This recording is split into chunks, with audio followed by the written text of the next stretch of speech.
Kamusta maligayang pagdating sa Jewish World Weekly sa I-24 News English? Ako si Emily Francis at narito tayo muli. Sa wakas, balik na tayo sa regular na programa tuwing linggo. Tinututukan natin ang mga kwento, issue at personalidad na mahalaga sa mga Hudyo sa Israel at sa komunidad ng mga Hudyo sa buong mundo. Narito ang pangunahing balita tungkol sa mga Hudyo ngayong linggo. Panoorin ninyo. Kinansela ang isang konsyertong sinuportahan ng gobyerno sa Sydney para sa mga biktima ng terorismo sa Bondi Beach matapos tumanggi ang Australian Hellenic Choir na magtanghal kasama ang Sydney Jewish Choral Society. Lagpas kalahati ng Grigong mga awit ang gumoto laban sa pinagsamang pagtatanghal dahil sa pampulitikang pagtutol at ilang alalahanin sa kaligtasan. Dinetina ng pulisya ng Israel sa Maddie Inn si Alex Sinclair, isang Briton na edukador, dahil sakay pa niyang may disenyo ng watawat ng Israel at Palestine bilang simbolo ng mapayapang pakikipamuhay. Pinutol ng pulis ang bahagi ng watawat ng Palestine, tinawag itong ilegal kahit walang ganitong batas, at ibinalik ang sirang gamit kay Sinclair. Lumabas noong 1951 ang mga liham na humiling si J.D. Salinger sa publisher na huwang i-highlight ang Jewish-Irish niyang pinagmulan sa pabalat ng The Capture in the Rhine. Nag-aalala siyang baka gawing paulit-ulit na paksa ng mga taga-suri ang kanyang pinagmulan. Nakuha ng isang bookseller sa London ang mga liham at ipinapakita ngayon sa New York International Antiquarian Book Fair. Noong nakaraang linggo, 2 lalaking Hudyo ang sinaksak sa insidenteng itinuturing ng pulisya bilang tangkang terorismo. Nakunan ng CCTV ang pag-atake sa 2 biktimang may edad na 34 at 76 sa isang Jewish community sa North London sa liwanag ng araw. Pareho namang maswerte dahil hindi sila nagtamo ng malubhang pinsala. Ang suspect ay isang British national na ipinanganak sa Somalia at may kasaysayan ng karahasan at issue sa pag-iisip.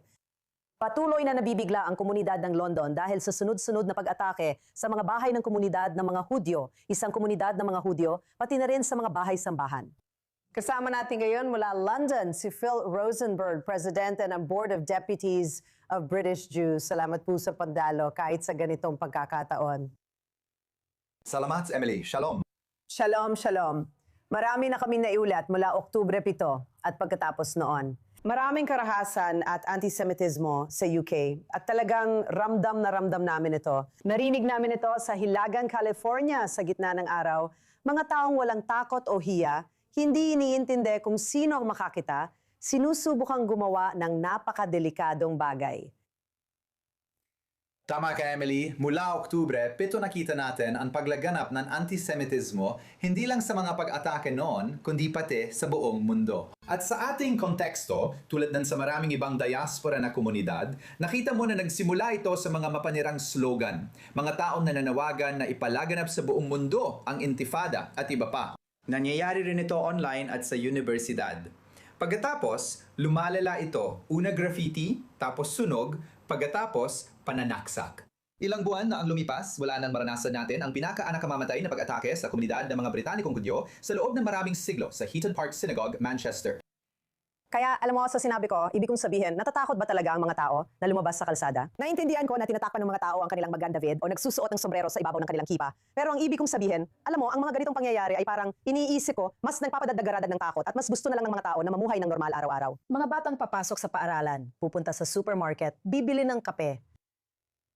Sa tingin ko, oo, may takot at galit, ngunit hindi lang ito tungkol sa sariling kaligtasan. Tungkol ito sa mga kaganapan sa ating bansa, lipunan, at maging sa ibang bansa at lipunan. Ang lason ng antisemitismo na nagpasimula ng digmaan sa gitnang silangan ay nasa ating mga kalsada na rin ngayon. Sa totoo lang, hindi namin nakikita na sapat ang tugon ng gobyerno o lipunan sa mahalaga at nakakatakot na sandaling kinakaharap natin bilang bansa at lipunan. Maraming British na Hudyo, kabilang ang isang biktima ng pananaksak sa Golders Green, ang nagsabing nabigos sa kanila ang gobyerno. Sa palagay mo ba makatarungan ang pagsusuring ito o talagang mahirap tukuyin ang posibleng terorista? Sa palagay ko, nahirapan ang gobyerno sa bagong sitwasyon. Marami na itong nagawang mahalaga at kapakipakinabang. Paulit-ulit din itong tinaasan ng pondo para sa seguridad ng ating mga institusyon, kaya nagpapasalamat kami. Nakita natin ang pagdami ng pagbabantay ng pulisya na mahalaga at nagpapasalamat kami sa pulisya. Mabilis namang rumisponde ang mga pulis sa insidente at napigilan ang mas malalang mangyari. Sa palagay ko, hindi pa lubos na unawaan ng gobyerno ang hamon ngayon. Tulad ng sabi ko, hindi lang ito atak sa komunidad ng mga Hudyo, kundi pati sa Britanya mismo. Kailangan nating lumipat mula proteksyon papuntang pagpigil at mula depensa patungong pag-atake. Nais ng mga antisemita na gawing mas mabigat ang kapalit ng pagiging Hudyo. Dapat nating gawing mas mabigat ang kapalit ng pagiging antisemita. Ito ang hinihiling namin sa gobyerno at lipunan. Ano ang maaari nilang gawin? May ilang bagay. Una, dapat ideklara nilang teroristang organisasyon ang mga grupo tulad ng Islamic Revolutionary Guard Corps ng Iran. Alam natin na may ganitong pangyayari sa Australia na nauugnay din sa Iran. Kung mapatunayan na Iran ang may gawa, dapat paalisin ang embahador at isara ang embahada. Hindi natin maaaring hayaang magdala ng puot sa ating bansa ang isang dayuhang estado. Higit pa dyan, kailangan nating makita na may aksyon laban sa mga mararahas na slogan, ang marahas na pananalita na nagdudulot ng karahasan sa mga protesta at sa mga universidad. May mga musikero ring tila ipinandiriwang ang mga grupong gaya ng MICAP na sumusuporta sa Hezbollah at Hamas at mga tulad ni Bob Villen na nanawagan ng kamatayan sa IDF o sa sinuman o nagpapahayag ng galit laban sa mga dating amang Hudyo. May mga epekto ang mga bagay na ito at kailangan ng aksyon laban dito. Kailangan nating makita ang aksyon laban sa ekstremismong Islamista sa ating komunidad. Natutuwa ako dahil maraming kasamahang Muslim ang lumapit at nagbigay pahayag, talagang nakakataba ng puso iyon. Iyon ay palatandaan ng pagtutol sa mga gusto maghati sa atin. Alam natin na may mga mangangaral ng puot at ekstremista nagbabanta, hindi lang sa atin, kundi pati sa ilang moderate na leader Muslim. Kailangan silang harapin sa komunidad at gamit ang batas. Tulad ng sabi mo, palawakin pa natin ito. Alam kong nagsisikap kayo makipagkita sa iba't ibang leader Muslim. Sa tingin ko, mahalaga talaga ang pag-uusap. Hindi ibig sabihin na lahat ay na-radicalize, pero iniisip ko, nag-aalala rin ba sila tungkol sa lumalalang karahasan na nakakaapekto sa mga taong mapayapa at gusto lang mamuhay bilang mga mamamayang Briton? Totoo yan. Kapag nakikipagkita kami sa mga leader Muslim, lalo na kapag isinapubliko namin ito, matindi ang galit na natatanggap hindi lang namin, kundi pati sila. May tunay na kabulukan sa komunidad nila. Kaya natitilit saan magtago ang mga gustong gumawa ng tama at hindi na rin ito nakakagulat. Isa sa pangunahing target ng ekstremismong Islamista ay mga Muslim din. Sa gitnang silangan tulad ng ISIS at Islamic Republic of Iran, karamihan sa biktima nila ay kapwa Muslim. At tina-target nila ang mga Muslim na hindi sumusunod sa gusto nila, yung hindi sumusunod sa marahas at mapaniran agenda nila. Kaya kailangan nating palakasin ang panawagan ng mga moderado at labanan ng matindi ang mga ekstremista dahil wala namang dahilan para hindi tayo magkaayos. Dapat tayong magkaayos. May mga taong gustong pag-awayin tayo, kaya dapat natin silang labanan. Salamat. Napakahusay ng pagkakasabi at pagpapaliwanag mo, Phil Rosenberg, presidente ng Lupo ng mga Kinatawan ng mga Hudyo sa Britanya. Salamat, Emily. Ako si Israel Kai. Ako si Israel Hai. Tinatanggap ng Israel ang isang espesyal na grupo ng mga bagong imigrante, Olim Hadashim, mahigit 250 miyembro ng komunidad ng Bnai Menashe mula sa India. Pinaniniwala ang komunidad ay nagmula sa biblikal na tribo ng Menashe na anak ni Jose. Noon panahon ng pagpapatapon, pinaniniwala ang isa sila sa mga nawawalang tribo ng Israel. Noong nakaraang taon, nagpasya ang pamahalaan ng Israel na dalhin ang halos 5,000 katao sa Israel upang doon manirahan. At ang natitira, may kabuwang 7,000 pang naninirahan sa India. Ang unang grupo na humigit kumulang 4,000 ay dumating noong dekada 90. At narito upang pag-usapan ang napaka-exciting na oportunidad at sandali para sa komunidad na ito si Isaac Tanjam, ang Executive Director ng Degel Menashe, na ang ibig sabihin ay watawat ng Menashe. Kaya alam ko kung gaano ka-proud ang inyong komunidad. At sa lahat ng taong ito, iniisip ninyo ang mga siglong pagsisikap na makarating sa banal na lupain. Ikwento mo sa amin kung bakit napakalaking bagay nito na napakaraming tao ang tinatanggap ngayon. Sa totoo, matagal nang nangyayari ang aliyah sa mahigit 30 taon na, pero paunti-unti at mabagal lang. At ang bagay kasi, alam mo, Humiling kami sa gobyerno na maraming tao ang napaghihiwalay sa kanilang mga pamilya. Alam mo na. Sa nakalipas na 20 taon, hindi rin ganun karami ang pumupunta ron. Siguro mga 3,000 lang. Hindi rin naman ganun kalaki ang populasyon natin. Kaya humiling lang kami sa gobyerno. Pagkatapos ng mahabang panahon ng pagdalobi para rito at paghihintay, natupad din sa wakas. At syempre, kailangan naming pasalamatan ng ministeryo at ang ahensya sa pagpapabilis ng prosesong ito. Iyon na yung muling pagsasama-sama ng mga pamilya. Oo, mabilis na ngayon, pero kung titingnan mo kung kailan ito nagsimula, ipaliwanag mo kung bakit interesante ang kasaysayan nito. Alam ko ito dahil dati ako nag-host ng Holy Land Uncovered at napag-aralan ko, pero noong ika-8 siglo BC, naganap ang unang pagpapatapon. Doon daw nagsimula ang komunidad pagdating nila sa India. Alam mo ba ang lahat tungkol dito at konektado pa rin sa mga kwento sa Biblia? Kailangan nating maintindihan ang isang bagay. Ang Judaismong biblikal, gaya ng alam natin, bago dumating ang rabbinikong, ano nga bang tawag ko doon, normatibo Judaismo, ang mga natira doon, alam mo, nanatili sa amin. Ilang paniniwala at mga ninuno. Alam mo, at ilang bagay tulad ng, halimbawa, mga pista gaya ng araw ng pag-alis mula sa silangan at mga ganung bagay, alam mo, marami pang magkatulad na bagay. Kaya siguro ito ang panatili sa amin. At nung halimbawa mga 200 taon o mga 100 at 50 taon na ang nakalipas, nang dumating ang mga misyonerong Briton dala ang Biblia, nakita namin ang maraming panganib. At nagpasya kami na dito, ito marahil, malamang ito ang aming pinagmulan. Kaya dapat manatili kaming tapat dito. Kaya doon nagsimula ang aming paglalakbay pabalik sa Judaismo. Ikwento mo naman ang karanasan ng pagiging nandito. Alam mo, nagkaroon ako ng pagkakataon na makilala ang marami. Kumusta naman ang naging adjustment mo sa kabuuan? May malapit bang komunidad sa katulad ng mga kapitbahayan kung saan mapapanatili mo ang sarili mong tradisyon? Sa totoo lang, hindi naging madali lalo na para sa bagong dating. Dumating kami mala 20 taon nang nakalipas. At noong una, talagang napakahirap para sa amin na matutunan ng wika, makibagay sa kultura, alam mo na, lahat ng mga bagay na yon. Galing kami sa isang napaka-tribal na Asyatikong komunidad, alam mo, kung saan napakalakas pa rin ng ugnayan ng pamilya. At alam mo, ang mga tao, alam mo kadalasang umakasa sa tradisyonal na, paano nga ba nila tawagin, mga sistema para mapanatili ang pamilya. At ganoon ang naging takbo ng mga bagay-bagay. Pero unti-unti natutunan din namin ang paraan ng mga Israeli. At heto na tayo ngayon. Sa tingin ko, malaking hamon din ito para sa mga bagong darating. Pero ang mahalaga, kami, ang gobyerno at ang ahensya, at syempre, kami mga nandito na ay nariyan para tumulong sa bawat isa sa kanila. Kamangga-mangga talaga ito. Salamat, Aisap, sa pagbabahagi ng iyong paglalakbay. Sigurado rin akong yayakapin mo ang mga bagong darating. Maraming salamat, Emily Francis. Paalam. Libong dayuhan ang pumupunta sa Israel bawat taon para sumali sa hukbong sandatahan. Marami sa kanila ay wala ni kapamilya rito. Isang organisasyon na sumalay sa unang araw ng paggunita para sa mga nag-iisang sundalo ang umaasa na mapadali ang paglipat sa hukbong sandatahan at buhay sa Israel.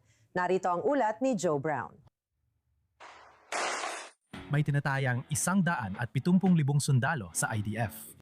Mga 5% ay nag-iisang sundalo, mga kabataang lalaki at babae mula ibang bansa na pumupunta sa Israel upang maglingkod sa IDF. Taga Boston, Massachusetts talaga ako. Hindi ito agad nangyari. Malalim ang connection'ng meron din ako sa Israel dahil sa aking pamilya.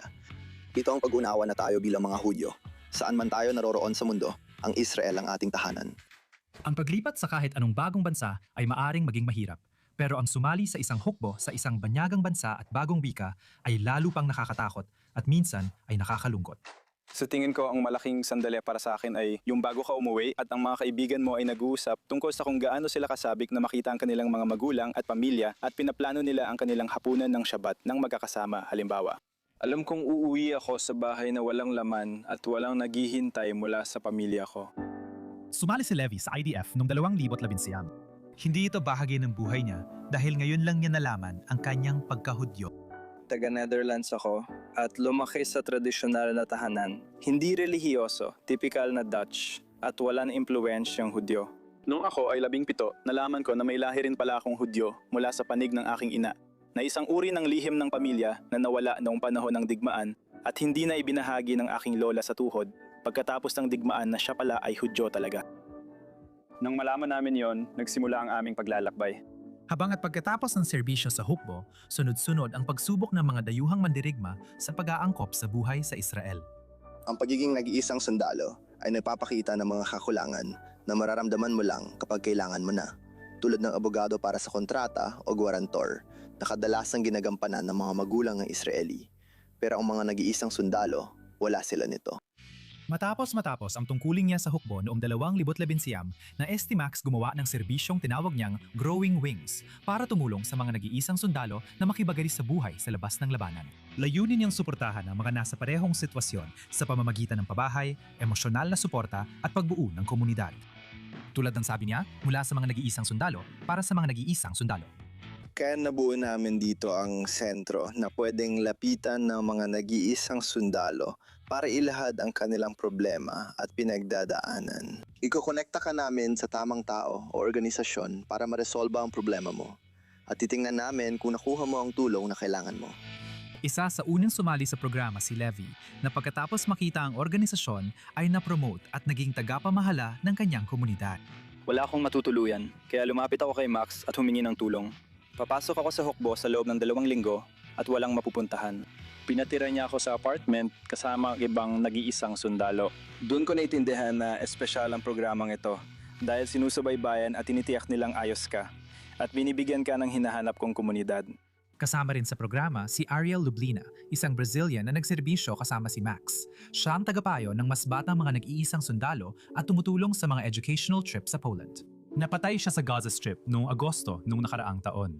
Sa unang Memorial Day service ng Israel para sa mga nag-iisang sundalo, kasama ang ilang NGO tulad ng Growing Wings, nag-alay si Max ng korona ng bulaklak bilang pag-alala kay Ariel at libo-libong nag-iisang sundalong nabuwis ng buhay para sa Israel. Kasama rito si Josh Boone, ang sniper na ipinanganak sa Idaho na kilala sa palayaw na Bear Jew na nagpakamatay noong Enero. Nag-alay ng korona ng bulaklak ang kanyang partner na si Karen sa okasyon bilang pag-alala sa kanya. Habang nahaharap ang Israel sa post-trauma, umaasa si Max na maagapan ito bago lumala. Bilang isang bansa, madalas natin pinag-uusapan ng tungkol sa kalusugan ng pag-iisip. At alam mo, talagang binibigyang diin ko ang kahalagahan ng komunidad at ang pagkakaroon ng kaibigan na isang tao na nagmamalasakit at nagbabantay para sa'yo.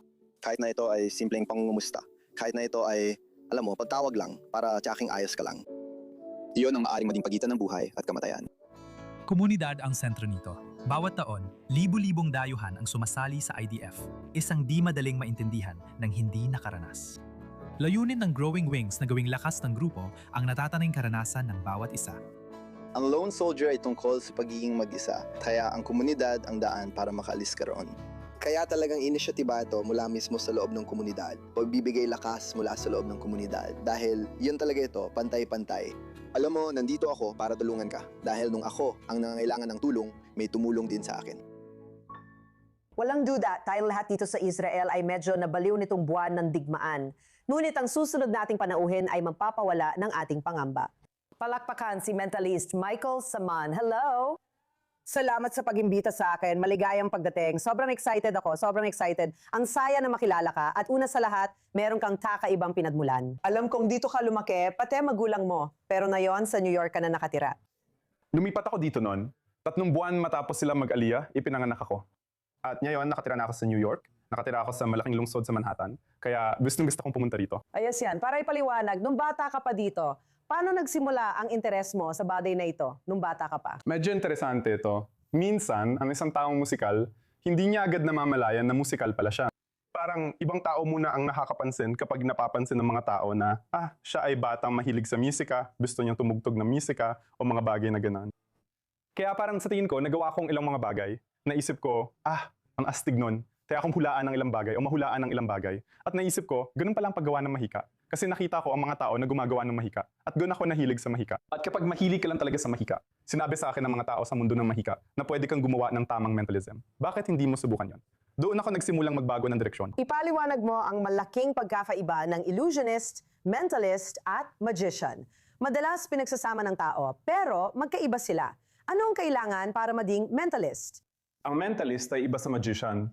Mahika ito ng isipan at may kinalaman sa paraan ng pag-iisip ng tao. Madalas akong gumamit ng body language, ekspresyon ng mukha, pattern, psikolohiya at ilang elemento sa trabaho. Parang pinag-aaralan ko kung paano ka mag-isip. Hindi ko alam iniisip mo, pero natutunan ko kung paano ka mag-isip. Kaya parang nababasa ko na isip mo at nasasabi ko kung anong iniisip mo. Pinaghalong kakayahan yan.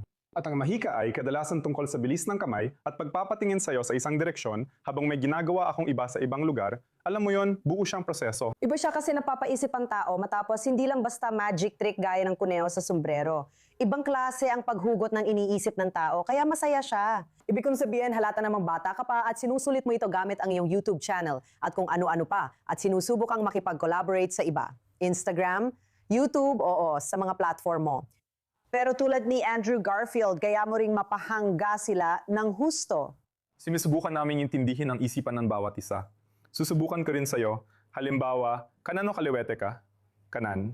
Kaya nagdala ako ng malit na dice dito. Tama? Pwede mo muna itong igulong ng ilang beses para masiguradong ordinaryong dice lang ito. Ang gusto kong gawin mo ngayon ay ilagay mo ito sa tasa. Gaya ng igulong mo or basta ihulog mo lang. Pwede mo itong ihulog kung gusto mo, pero gusto kong igulong mo ito ng ilang beses hanggang masiyahan ka sa isa sa mga numero. Kaya tingnan mo ang numero na ako, ano ibig sabihin nun? Kaya kapag nakuha mo na ito, Sige. kaya ilagay mo ang kamay mo sa ibabaw nito. Pwede mong gawin ito at haluin lang, tapos tingnan ng numero. Tapos tingnan ng numero.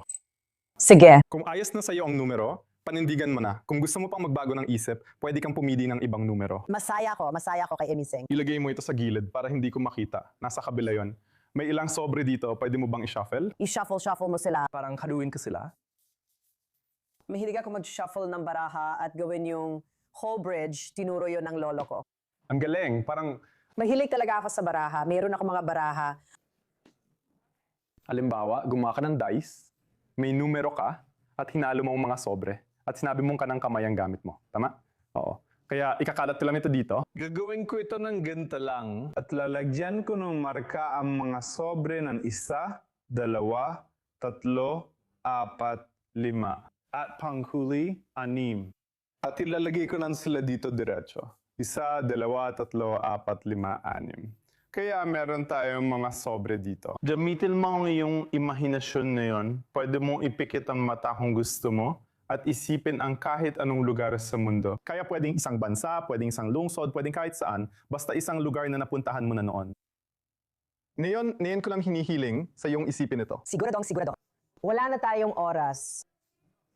Iniisip ko mismo ang pangalan ng isang lugar. At,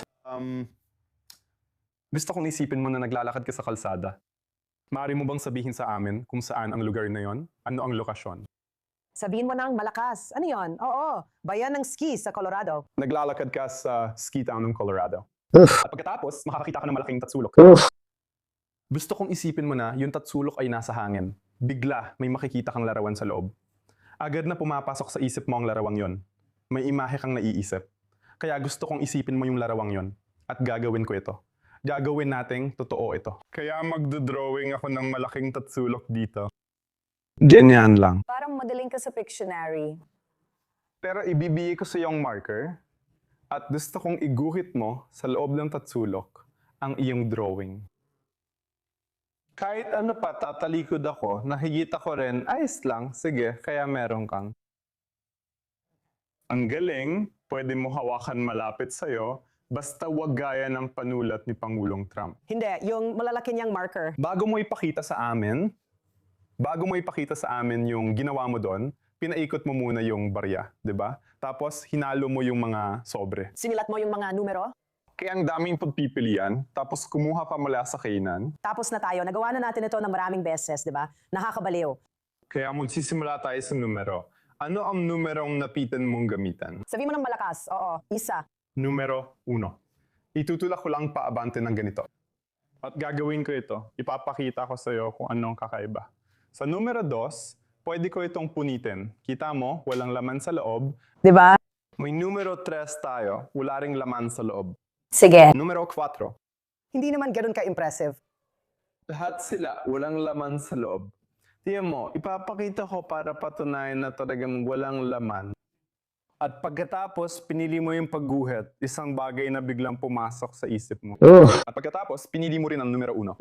Pwede mo bang ipakita sa amin ang napili mong drawing? Isang puso. Isang puso. Isang puso sa loob ng tatsulok na may numero sa isang random na lugar sa mundo. Sasabihin ko sa'yo, nakakabaliw ito. Ay, Diyos ko. Tingnan mo, sa loob, meron tayo piraso na papel. Pwede mo talagang gawin ang kahit ano. Ay, grabe, Diyos ko. Pwede mo bang itaas? Itaas mo, Tara. Sige, hindi biro itong taong ito. Wow. Ayan na. At sa tingin ko, ang dahilan ay dahil may poker face ako. Ganyan din sabi ng lahat. Akala nila may poker face sila. Pero hindi naman tungkol sa kung alin ang nagpahalata. Parang hindi ako masyadong na-excite tungkol doon. Hindi lang ito tungkol sa isa. Ang mahalaga, masaya ka sa number 1. May posibilidad kasing may particular kang numerong magugustuhan. Sabi nga nila, madalas daw akong gumamit ng body language. Mga ekspresyon sa mukha. Maraming pattern kaya may mga tao na mas pinipili ang ilang numero or bagay. Halimbawa, kapag nakita mo ang 3, baka hindi ka kasing saya kumpara sa number 1. Pag nakita mo yung number 1, alam mong yan ang number 1 mo. Kaya kadalasan, 1 o 6 ang napipili dahil gusto ng mga tao ang nasa gitna o average. Alastig nito, nagkakamali ka ba minsan? Nangyayari rin, pero magaling talaga akong magtago ng pagkakamali. Ayan na. Kailangan nating dumiskarte para makalusot. Alam mo, nangyayari yan sa entablado. Minsan maliit lang ang palabas at kakaunti ang kausap mo, pero may mga palabas din na 2,000 ang nanonood kaya bawal magkamali sa entablado. Kailangan may pangsalba kang paraan. Kailangan mo mag-isip masyado. Kailangan natin yon. Oo, nakakabaliw. Wow, ang galing. Ang galing mo. Ipagpatuloy mo lang ang magandang ginagawa mo. Ang galing, maraming salamat sa pag-imbita sa akin. Salamat. Iyan lang para sa episode ngayong linggo ng Jewish World Weekly. Salamat sa panonood. Maaari kayong pumunta syempre sa aming YouTube channel, pati na rin sa aming website at mga social media platform para mapanood muli ang episode na ito, pati na rin ang iba pa. Masaya kaming makabalik at umaasan ligtas at tahimik ang lahat para tuloy-tuloy ang aming paghatid ng positibong balita tuwing linggo. Maraming salamat. Inshalom mula sa Tel Aviv.